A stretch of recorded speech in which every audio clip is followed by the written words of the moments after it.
मोमिन जो फिदा नक्श कफ़ी पाए नबी हो, वज़ीर कदम आजो भी आलम का खजीना, वज़ीर कदम आजो भी आलम का खजीना। रग रग में मोहब्बत है रसूल अरबी का, रग रग में मोहब्बत है रसूल अरबी का। जन्नत की ख़ज़ाइन का यही बैअ सलम है, जन्नत की ख़ज़ाइन का यही बैअ सलम है। या रब मेरे आँखों में समा जाए मदीना, या रब मेरे आँखों में समा जाए मदीना। मुद्दत से मेरे दिल में तमन्नाए मदीना, मुद्दत से मेरे दिल में तमन्नाए मदीना। सुब्हानक ला इल्म लना इल्ला मा अल्लमतना, इन्नक अंतल अलीमुल हकीम। अल्हम्दुलिल्लाह,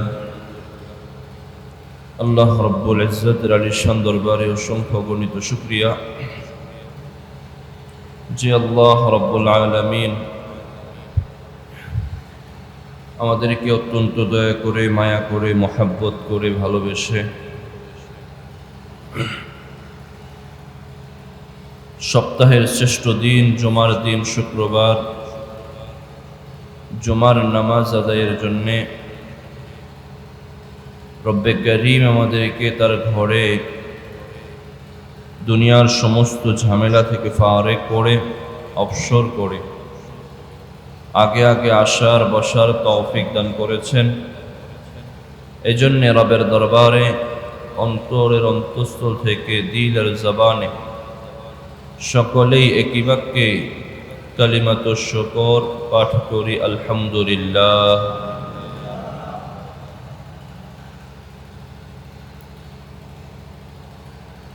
আল্লাহ রব্বুল আলামিনের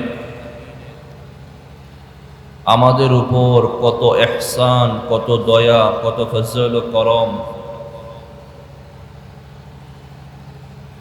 কখনো চিন্তা করে শেষ করতে পারবেন না।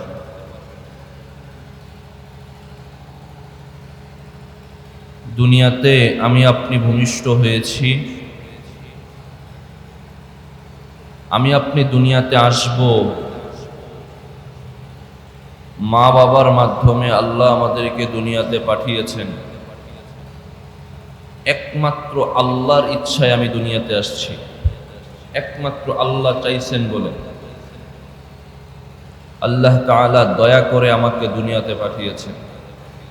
মার পেটে যখন একটা সন্তান আসে তখনও মা জানে না যে আমি দুনিয়াতে আসব, বাবা জানে না যে আমি দুনিয়াতে আসব, কিন্তু আল্লাহ জানেন। আল্লাহ আমাকে দয়া করে পাঠিয়েছেন। যে রব মায়া করে, দয়া করে আমাকে দুনিয়াতে পাঠাইলেন, অন্য সকল ধর্মাবলম্বীদের মতো ইহুদি, খ্রিস্টান, নাসারা, বৌদ্ধ, পর্তুলিক, হিন্দু, বিধর্মী, নাস্তিক, অন্য কোনো ধর্মে, রিলিজিয়ানে আমাকে আল্লাহ পাঠাতে পারতেন। না পাঠিয়ে রব্বে করিম আমাকে একজন মুসলমানের ঘরে পাঠিয়েছেন। আল্লাহর কত শত দয়া আমার উপর।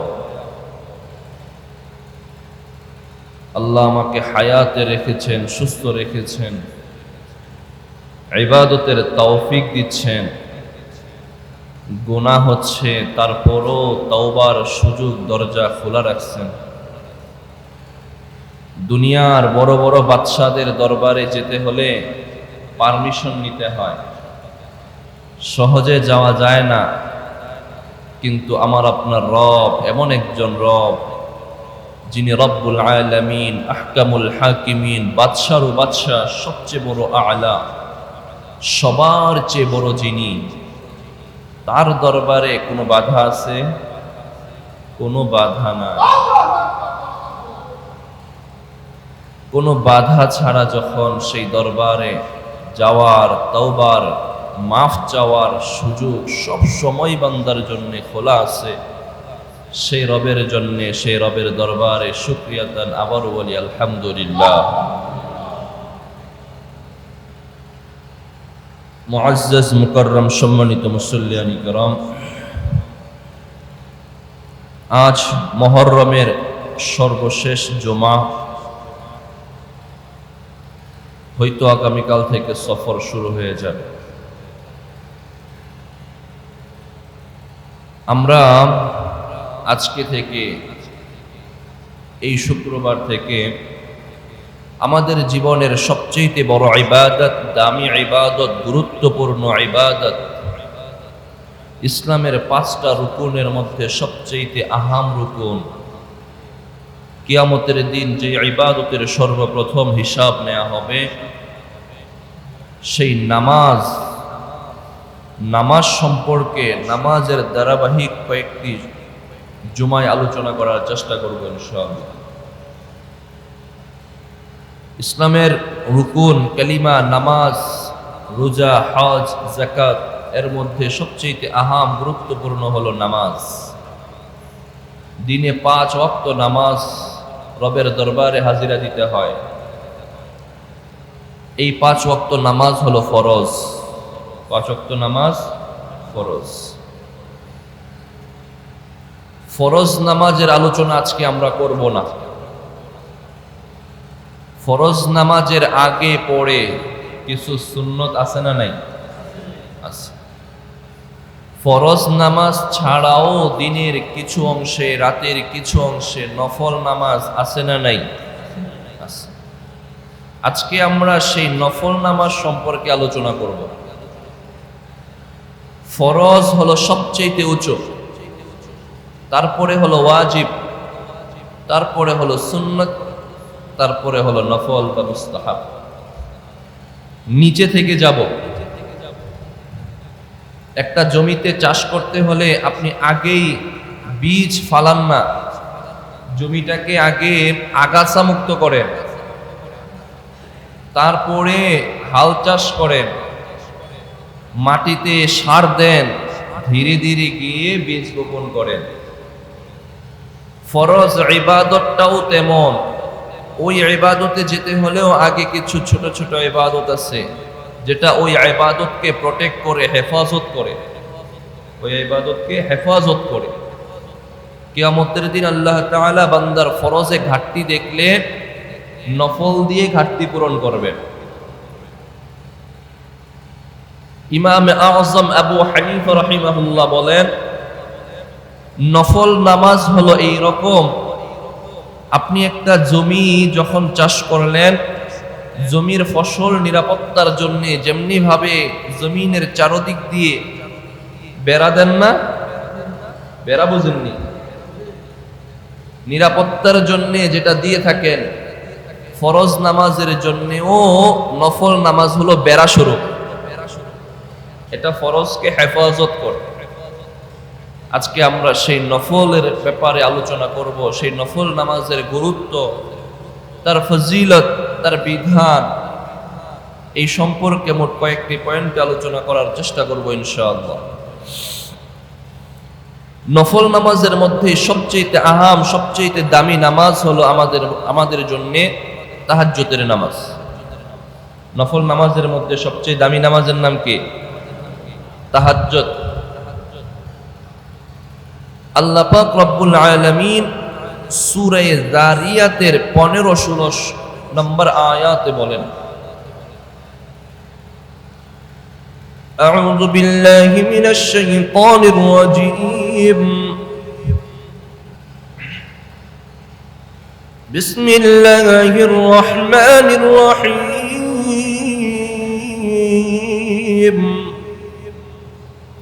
ইন্নাল মুত্তাকিনা ফি জান্নাতিন ওয়া উয়ুন।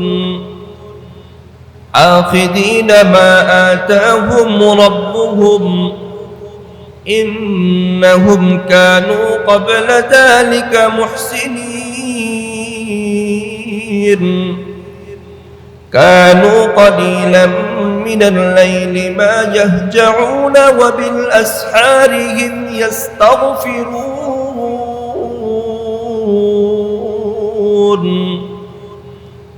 الله বলেন ইন্নাল মুত্তাকিনা ফি জান্নাতিন ওয়া উয়ুন নিশ্চয়ই মুত্তাকিরা উদ্যান সমূহ এবং ঝর্ণা সমূহের মাঝে থাকবে অর্থাৎ জান্নাতের মাঝে বাগান হবে উদ্যান হবে জান্নাতের ওই বাগান এবং ঝর্ণা রাজির মাঝে মুত্তাকিরা থাকবে আখিদিনা মা আতাহুম রাব্বুহুম তাদের প্রতিপালক তাদেরকে যা দান করবেন তা তারা উপভোগ করবে ইন্নাহুম কানু ক্বাবলা যালিকা মুহসিনিন কারণ হলো তারা ইতিপূর্বে নেক কাজ করেছিল নেক কাজ করত নেক কাজ করেছিল নেক কাজগুলো কি কানু ক্বালিলাম মিনাল লাইলি মা ইয়াহজাউন তারা রাতের কিছু অংশ ঘুমাতো রাতে অল্প সময় ঘুমাতো ওয়াবিল আসহারিহিম ইস্তাগফিরুন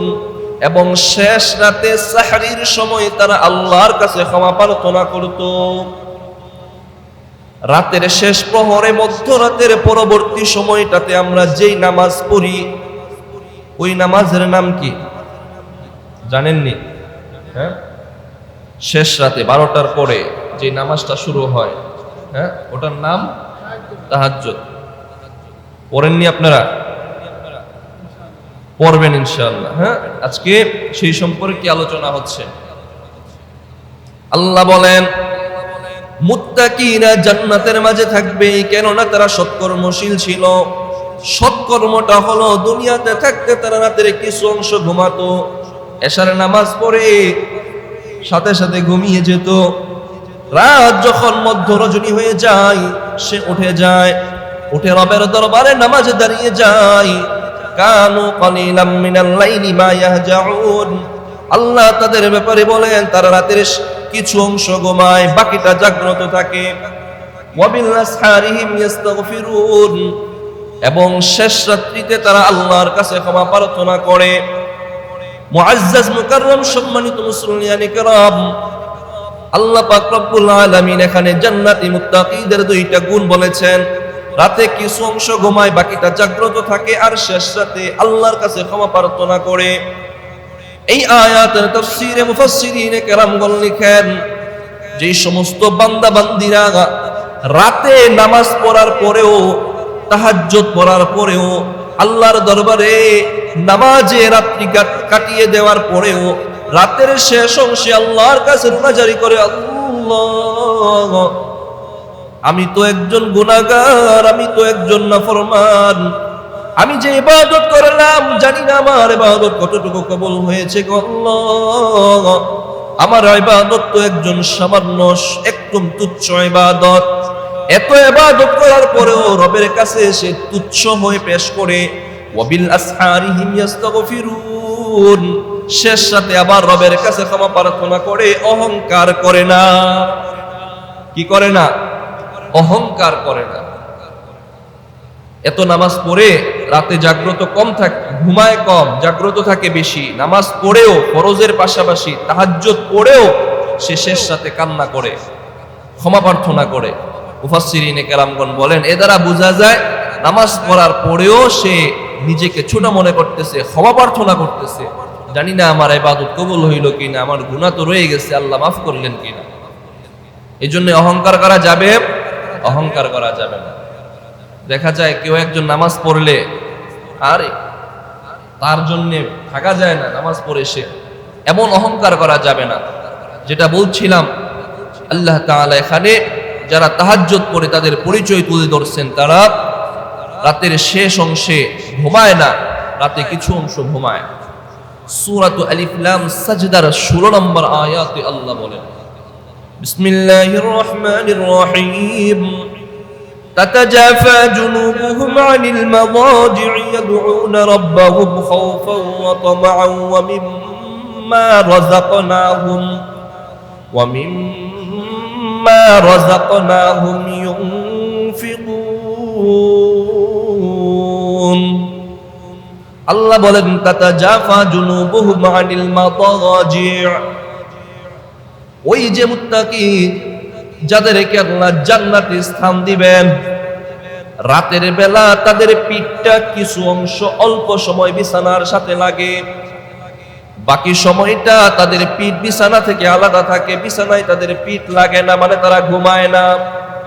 ইয়াদউনা রাব্বাহুম খাওফাও ওয়া তামাআ, রাতে অল্প সংখ্যক ঘুমায়, বাকি সময় বিছানায় পিঠ না লাগিয়ে তারা কি করে? ইয়াদউনা রাব্বাহুম খাওফাও ওয়া তামাআ, তারা তাদের রবকে ডাকে ভয় এবং আশা নিয়ে। ভয় এবং আশা, আল্লাহর কাছে ভয় আছে, আল্লাহ 5 ওয়াক্ত নামাজ পড়তেছি, তাহাজ্জুদ পড়তেছি, বিবি সাহেবাকে পর্দায় রাখতেছি, সন্তানগুলোকে হালাল হারাম বেছে হালালগুলো খাবার ভক্ষণ করাচ্ছি, পরিবার পরিজনকে হালালের মধ্যে রাখতেছি, কোনো গুনাহের পথে যাই না, জানা থাকা সত্ত্বে গুনাহে যাই না, ভয় আছে আল্লাহ, তারপরেও আমি জান্নাত পাবো কি পাবো না জানি না, ভয় আছে, ভয় খাওফা ওয়া তামাআ, এবং আশাও আছে গো আল্লাহ, আপনি তো রব্বুল আলামিন আহকামুল হাকিমিন আরহামুর রাহিমিন, দুনিয়ার মানুষের যত দয়া আছে সব দয়ার চেয়েও বেশি দয়া আপনি আল্লাহর। আমার যত গুনাহ আছে গো আল্লাহ, আমার সকল গুনার চেয়ে আপনার রহমতের দরিয়া তার চেয়েও বেশি, আমার গুনাহ যত বেশি আপনার রহমত তার চেয়েও বেশি গো আল্লাহ। আল্লাহ ভয়ও আছে আশাও আছে, এই আশা নিয়ে আমি ইবাদত করতেছি, ভয় পাচ্ছি, জানি না ইবাদত কবুল হয় কি হয় না। এই ভয় এবং আশা নিয়ে রাত্রে তাদের পিঠটা বিছানার সাথে লাগে না, তারা রাত্রি জাগরণ করে তাহাজ্জুদের মধ্যে দাঁড়িয়ে যায়। আল্লাহ তাদের পরিচয় তুলে ধরেছেন যারা রাতে বিছানায় পিঠ লাগায় না, ঘুমায় না। আমরা তো আগে ঘুমায় না, পরে ঘুমায়। হ্যাঁ, আমাদের উদাহরণটা কেমন হয়ে গেছে? রাতের প্রথম অংশে ঘুমাই না, শেষ অংশে ঘুমাই। আবার এমনও আছে জাগনা থাকতে থাকতে যখন ফজরে আজান দিছে এখন ঘুমায়, এমন আছে না নাই? যেন ফজরের আজানটা ঘুমের অ্যালার্ম দেওয়া হয়েছে, ঘুমের অ্যালার্ম দেওয়া হয়েছে যে এখন ঘুমানোর সময় হয়েছে। যুবক ভাই পায়ে হাত দিয়ে বলে দেখেন, ফজরের আজান যদি কখনো এমন হয় ঘুম আসে নাই বা কোনো কাজে রাতটা জাগ্রত হয়ে গেছে, নিয়ত করবেন আজকে রাতে একটু 2 রাকাত তাহাজ্জুদ করি না, একটু সময় যেহেতু আছে। এটা যদি ভাবো যে রব আমাকে একটু সুযোগ দিছেন, আমি তো অন্যদিন 12টার আগে ঘুমায়া যাই, আজকে দেখা যায় 1টা 2টা 3টা বাজে গেছে, মনে হয় রব চাচ্ছেন তুমি যখন জাগ্রত আসোই 2 রাকাত নামাজ পড়ে নাও, তোমারে তো আমি জাগনা রাখছিলাম, তুমি তো জাগনা ছিলা যেই কোনো কারণে, তারপরও কেন পড়ো না? ও নাফরমান, তারপরও কেন পড়ো নাই, তারপরও কেন পড়ো নাই? আর যদি কোনো কারণে ফজরের আজানটা হয়েই যায়, আল্লাহর হস্তে কাঁথাটা মোড়া না দিয়ে শয়তান চাবে তখন আপনি ঘুমায়া যান, তখন না ঘুমিয়ে মসজিদে চলে আসবেন, ফজরের নামাজটা পড়ে ঘুমাবেন। যদি এটাও সম্ভব না হয়, বাসায় অন্তত 2 রাকাত 4 রাকাত, যে ফজরের 2 রাকাত ফরজ 2 রাকাত সুন্নত নামাজ আছে, 4 রাকাত নামাজ পড়ে তারপরে আপনি শুয়ে যাবেন। এই জন্য আমার ভাই, ফরজ নামাজ তো পড়তেই হবে, সাথে সাথে যেন তাহাজ্জুদও আমরা অভ্যস্ত হতে পারি, আল্লাহ তৌফিক দান করেন। কেন বলতেছি ভাই, এই ফরজ নামাজ ফরজ হওয়ার আগে নবীজি সাল্লাল্লাহু আলাইহি ওয়াসাল্লামের উপর যখন সূরা মুজাম্মিল অবতীর্ণ হয়েছে, সূরা মুজাম্মিল 2 বারে অবতীর্ণ হয়েছে। প্রথমবারে যখন প্রথম অংশ অবতীর্ণ হয় তখন নবীজি সাল্লাল্লাহু আলাইহি ওয়াসাল্লাম তার উপর ফরজ তাহাজ্জুদের নামাজটা ফরজ হয়ে গিয়েছে। সাহাবায়ে কেরামের উপর তাহাজ্জুদের নামাজ ফরজ হয়ে গিয়েছিল। রাতে কি পরিমাণ নামাজ পড়তেন, সহিহ মুসলিমের 1624 নম্বর হাদিসের বর্ণনা, আম্মা জান আয়েশা রাদিয়াল্লাহু তাআলা আনহার কাছে সাদ বিন হিশাম বিন আমির রাহিমাহুল্লাহ একজন তাবিঈ, তিনি নবীর তাহাজ্জুদের ব্যাপারে জিজ্ঞাসা করেছিলেন। নবীজির তাহাজ্জুদ কেমন ছিল এটা আম্মাজানের কাছে জিজ্ঞাসা করছে। কারণ আমার ঘরের নামাজটা কেমন এটা কি আপনারা জানবেন না আমার বিবি সাহেব জানবেন? এই জন্য নবীর তাহাজ্জুদটা কেমন এটা আম্মাজানের কাছে জিজ্ঞাসা করা হয়েছে। সহিহ মুসলিমের হাদিসের বর্ণনা আম্মাজান আয়েশা সিদ্দিকা রাদিয়াল্লাহু তাআলা আনহা বর্ণনা করেন। عن سعد بن هشام بن عامر رحمه الله تعالى قال لعائشة رضي الله تعالى عنها يا عائشة أنبئني عن قيام رسول الله صلى الله عليه وآله وسلم أما عائشة صديق رضي الله تعالى عنها কাছে সাদ বিন হিশাম বিন আমির রাহিমাহুল্লাহ একদিন জিজ্ঞাসা করলেন, আম্বিনি আন কিয়ামি রাসূলিল্লাহি সাল্লাল্লাহু আলাইহি ওয়াসাল্লাম, আপনি আমাকে নবীর শেষ রাতের নামাজ, নবীর কিয়ামুল লাইল রাতের নামাজ সম্পর্কে আমাকে বলেন। ক্বালাত আলাস্তা তাকরাউ ইয়া আইয়ুহাল মুযাম্মিল, আম্মা জান বললেন, ও সাদ তুমি কি সূরা মুযাম্মিল তেলাওয়াত করো না? সাদ বিন আমির বললেন, নাম আমি সূরা মুযাম্মিল তেলাওয়াত করি। আম্মা জান আয়েশা সিদ্দিকা রাদিয়াল্লাহু তাআলা আনহা বললেন, আল্লাহ পাক রব্বুল আলামিন এই সূরা মুযাম্মিল প্রথম অংশ যখন আল্লাহর হাবিবের উপর অবতীর্ণ করেন, আল্লাহর হাবিব সাল্লাল্লাহু আলাইহি ওয়াসাল্লাম প্রথম অংশ যখন অবতীর্ণ হয় তখন রাতে একটু ঘুমাতেন না। রাতে মনভাবে নামাজে দাঁড়িয়ে যেতেন, সারা রাত নামাজ পড়তেন। নামাজ পড়তে পড়তে নবীর পা ফুলে যেত।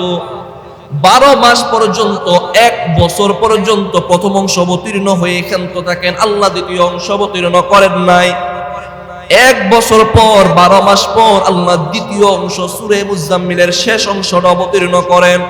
আল্লাহ তাআলা জানায়া দেন, হাবিব আমার আপনি রাতে কিছু অংশ ঘুমাবেন, কিছু অংশ নামাজ পড়বেন।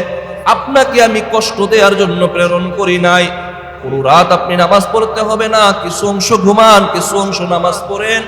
তারপর থেকে নবী কিছু অংশ ঘুমান নামাজ পড়তেন। 1 বছর পর্যন্ত পুরো রাত্রি নামাজ পড়তেন লাগাতার। সূরা মুযাম্মিলের প্রথম দিক দিয়ে আল্লাহ তাআলা নবীকে রাতে নামাজ পড়ার জন্য আদেশ দিয়েছিলেন, এই জন্য সারা রাত নামাজ পড়তেন। কতটুকু জানা নাই। আর শেষ দিক দিয়ে যখন আল্লাহ জানাইয়া দিলেন যে কিছু অংশ পড়েন, কিছু অংশ ঘুমান, তখন থেকে এরপরে যখন নামাজ ফরজ হয়েছে তারপর থেকে এই নামাজ আর ফরজ নাই। কিন্তু এর আগে নামাজ ফরজ হওয়ার আগে, 5 ওয়াক্ত ফরজ হওয়ার আগে এই তাহাজ্জুদের নামাজ ফরজ ছিল। মুহতারাম হাজিরিন, সম্মানিত মুসল্লিয়ান ইকরাম, এখন আমরা তাহাজ্জুদ নামাজের কয়েকটি ফজিলত জানব। যতটুকু সময়ে কোলায় কয়েকটি ফজিলত জানার চেষ্টা করব। 1 নাম্বার, তাহাজ্জুদের নামাজ যে ব্যক্তিটা আদায় করে আল্লাহ পাক রব্বুল আলামিন তাকে 5টি বিশেষ গুণে গুণান্বিত করবেন। সুনানে তিরমিজির 3549 নম্বর হাদিসের বর্ণনা।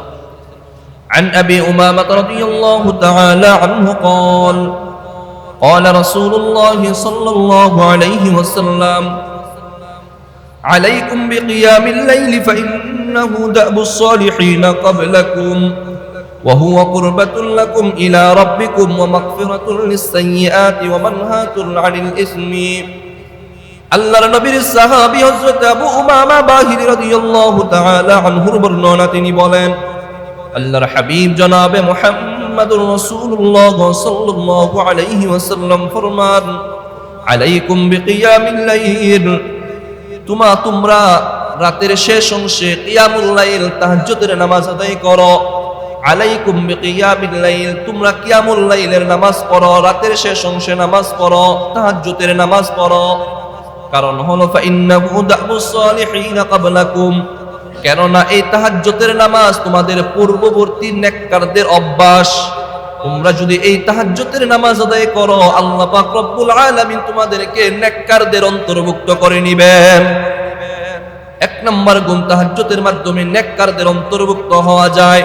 2 নম্বর, ওয়া কুরবাতুল লাকুম ইলা রাব্বিকুম, এই তাহাজ্জুদের মাধ্যমে তোমরা আল্লাহর নৈকট্যশীল বান্দায় রূপান্তরিত হয়ে যাবা। কুরবাতুল লাকুম ইলা রাব্বিকুম, তাহাজ্জুদের নামাজ পড়লে তোমরা আল্লাহর নৈকট্যশীল বান্দায় রূপান্তরিত হবা, তোমরা আল্লাহর নৈকট্যশীল বান্দা হয়ে যাবা। 2 নাম্বার গুণ। 3 নাম্বার, ওয়া মাগফিরাতুল লিসাইয়্যাত, তাহাজ্জুদের মাধ্যমে গুনাহের কাফফারা হয়ে যাবে। তোমার যে ছোট ছোট গুনাহ হচ্ছে, সগীরা গুনাহ হচ্ছে, আল্লাহ পাক রব্বুল আলামিন এই তাহাজ্জুদের মাধ্যমে তোমার ছোট সগীরা গুনাহগুলো মাফ করে দিবেন। ওয়ামানহাতুন আনিল ইসমি, ওয়ামানহাতুন আনিল ইসমি, তোমার সামনে যে গুনাহ হতে পারে আশঙ্কা আছে, আল্লাহ পাক রব্বুল আলামিন এই তাহাজ্জুদের মাধ্যমে তোমার আগত গুনাহ থেকে বিরত থাকার তৌফিক দিবেন। তাহাজ্জুদের মাধ্যমে তুমি গুনাহ থেকেও বিরত থাকতে পারবা। 4 নাম্বার গেল, এই হাদিসে যেটা হযরত বেলাল রাদিয়াল্লাহু তাআলা আনহু বর্ণনা করেন, ওই হাদিসের মধ্যে 5ম গুণটা আসছে, ওয়া মাতরাদাতুল লিদ্দাই আনিল জাসাদ।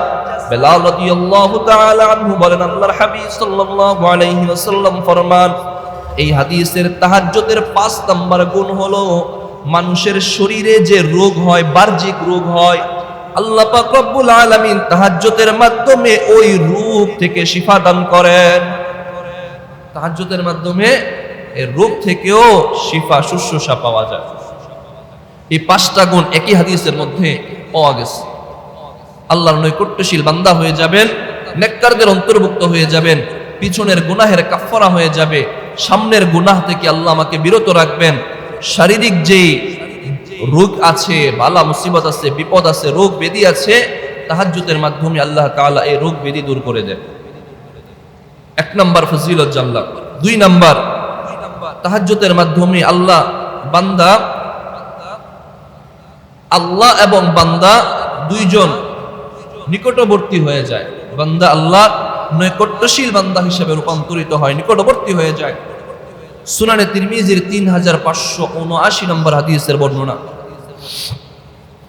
عن عمرو بن عبسة رضي الله تعالى عنه قال قال رسول الله صلى الله عليه وسلم أقرب ما يكون العبد إلى ربه في جوف الليل الآخر।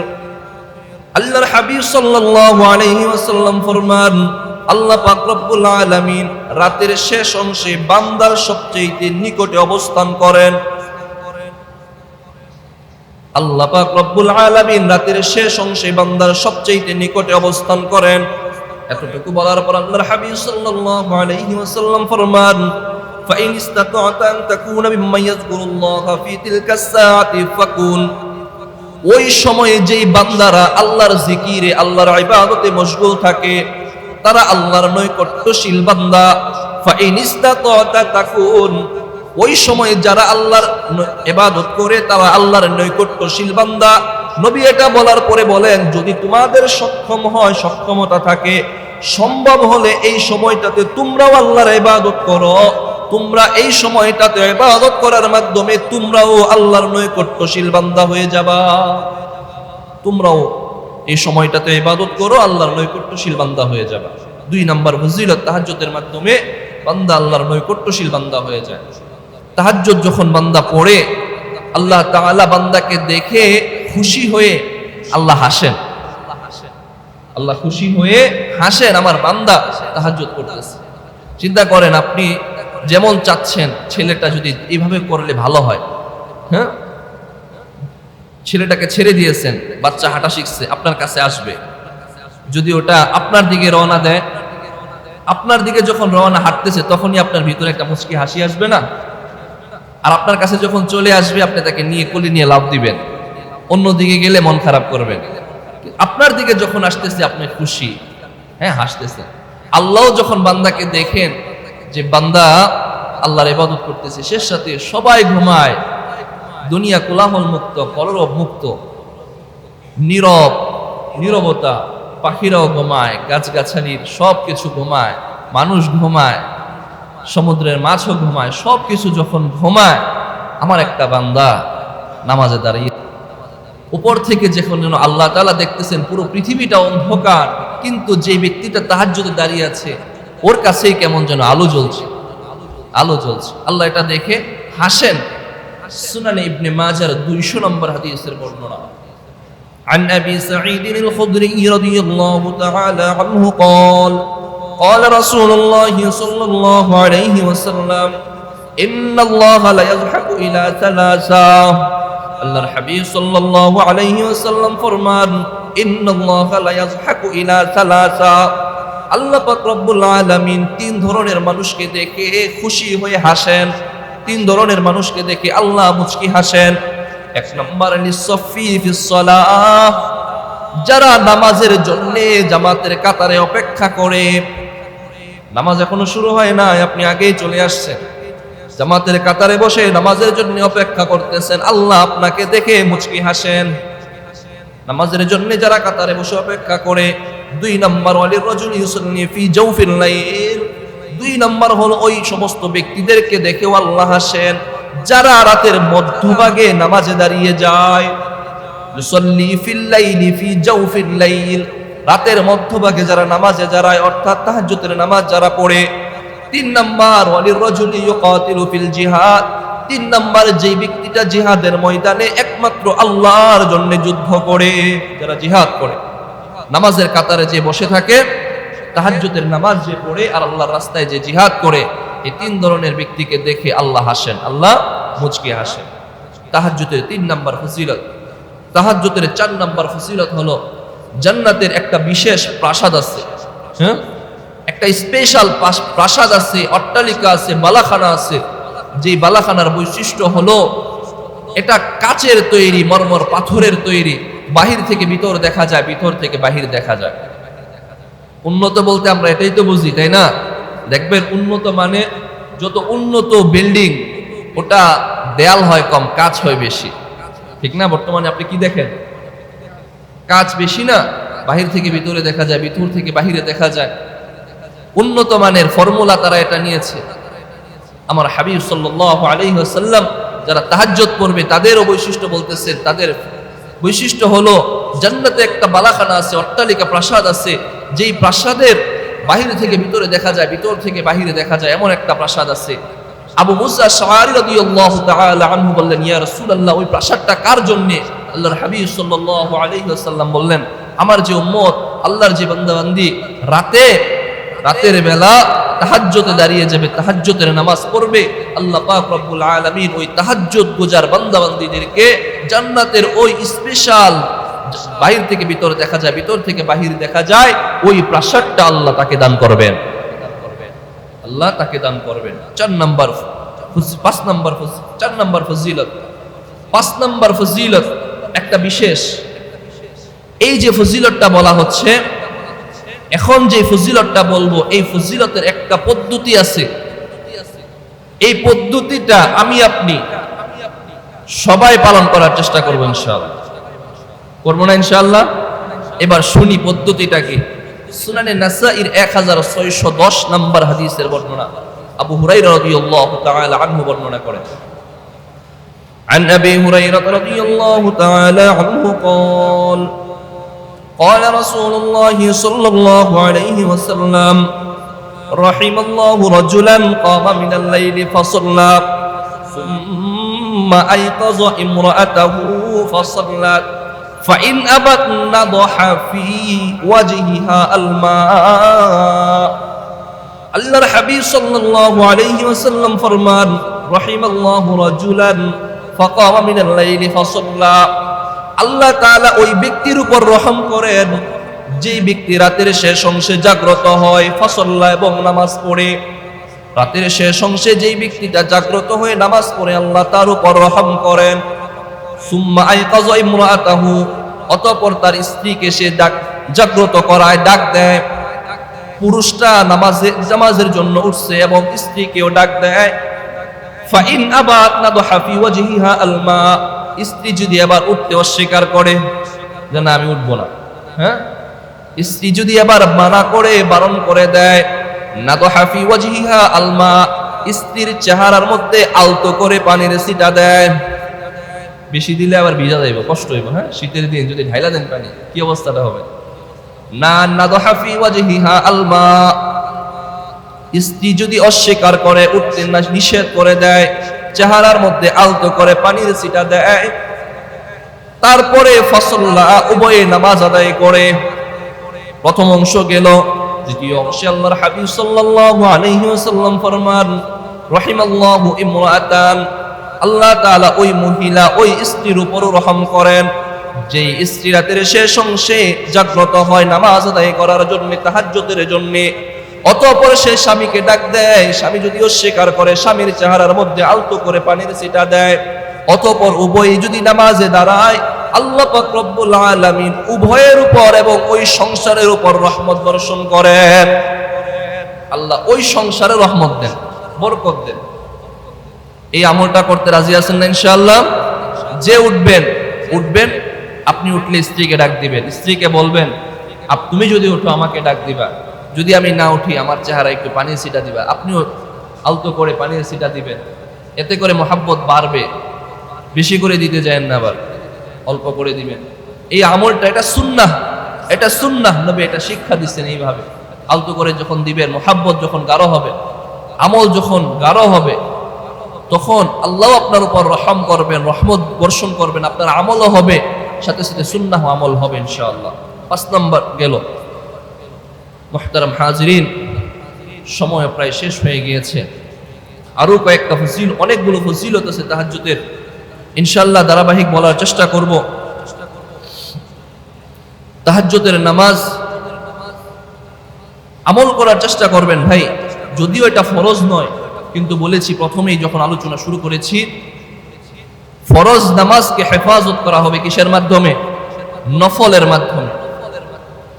আপনি যেভাবে একটা জমিনের একটা ভালো ফসলকে বেড়া দেন, ঠিক তেমনি ভাবে ফরজ নামাজ, মূল নামাজটাকে নফলের মাধ্যমে, তাহাজ্জুদের মাধ্যমে বেড়া দেওয়া হচ্ছে, প্রোটেক্ট করা হচ্ছে, হেফাজত করা হচ্ছে। এই জন্যে একই তো হেফাজত করা হচ্ছে ফরজ, কিয়ামতের দিন ফরজের ঘাটতি পূরণ করা হবে এই নফল তাহাজ্জুদের মাধ্যমে। সাথে সাথে এগুলো করলে, আমল করলে কি ফজিলত শুনলাম। নিয়ত করবেন প্রতিদিন অল্প হলেও 2 রাকাত, 4 রাকাত, 6 রাকাত, 8 রাকাত, যতটুকু সম্ভব হয় নামাজ পড়বেন। নবীজি সাল্লাল্লাহু আলাইহি ওয়াসাল্লামের রাতের নামাজ কেমন ছিল? আম্মা জান আয়েশা সিদ্দিকা রাদিয়াল্লাহু তাআলা আনহাকে যখন জিজ্ঞাসা করা হয়েছিল, তখন তিনি কি উত্তর দিয়েছিলেন? সহিহ বুখারীর 1140 নম্বর হাদিসের বর্ণনা। عن عائشة رضي الله تعالى عنها قالت كان النبي صلى الله عليه وسلم يصلي من الليل 13 ركعة। আম্মা জান আয়েশা সিদ্দিকা রাদিয়াল্লাহু তাআলা আনহাকে যখন রাতের নামাজ সম্পর্কে জিজ্ঞাসা করা হয়েছিল, নবীজি সাল্লাল্লাহু আলাইহি ওয়াসাল্লাম রাতে কি পরিমাণ নামাজ পড়তেন, আম্মা জান আয়েশা সিদ্দিকা রাদিয়াল্লাহু তাআলা আনহা বলেন, কানা নবী সাল্লাল্লাহু আলাইহি ওয়াসাল্লাম ইউসাল্লি ফিল লাইলি 13 রাকাতান। নবীজি সাল্লাল্লাহু আলাইহি ওয়াসাল্লাম রাতের বেলা 13 রাকাত নামাজ পড়তেন। এখন বলতে পারেন হুজুর 8 রাকাত শুনছি, 11 রাকাত শুনছি, 13 রাকাত কোথা থেকে আসলো? হ্যাঁ, সহিহ বুখারীর এই 1140 নম্বর হাদিস, এই হাদিস বহন করে নবীজি সাল্লাল্লাহু আলাইহি ওয়াসাল্লাম 13 রাকাত নামাজ পড়েছেন। বুখারীর অপর হাদিস বর্ণনা করে নবীজি সাল্লাল্লাহু আলাইহি ওয়াসাল্লাম রাতের বেলা 11 রাকাত নামাজ পড়েছেন। বুখারীর অপর হাদিস বর্ণনা করে নবীজি সাল্লাল্লাহু আলাইহি ওয়াসাল্লাম রাতের বেলা 8 রাকাত নামাজ পড়েছেন। এর ব্যাখ্যাটা কি? ব্যাখ্যাটা হলো যেই হাদিসে বলা হয়েছে নবীজি 13 রাকাত নামাজ পড়তেন, ওই হাদিসের ব্যাখ্যা হলো নবীজি 8 রাকাত তাহাজ্জুদ করেছেন, 8 রাকাতের পরে 3 রাকাত বিতির পড়েছেন, 3 রাকাতের পরে 2 রাকাত ফজরের সুন্নত নামাজ আদায় করেছেন। এটা আমার ব্যাখ্যা নয়, স্বয়ং ইসমাঈল বুখারী রাহিমাহুল্লাহ ব্যাখ্যা করেছেন। এবার আসেন যেই হাদিস 11 রাকাতের হাদিস, ওই হাদিস হলো নবীজি সাল্লাল্লাহু আলাইহি ওয়াসাল্লাম 8 রাকাত তাহাজ্জুদ পড়েছেন, 3 রাকাত বিতির পড়েছেন। এই হাদিসে ফজরের সুন্নতের কথা উল্লেখ নাই। এবার আসেন যেই হাদিস 8 রাকাতের কথা বলা হয়েছে, ওই হাদিস হলো শুধুমাত্র নবীজি সাল্লাল্লাহু আলাইহি ওয়াসাল্লাম সারা বছর যে তাহাজ্জুদের নামাজ পড়েছেন, ওই তাহাজ্জুদের 8 রাকাত উল্লেখ করা হয়েছে, বেতের উল্লেখ করা হয় নাই, ফজরের সুন্নত উল্লেখ করা হয় নাই, ফজরের সুন্নত উল্লেখ করা হয় না।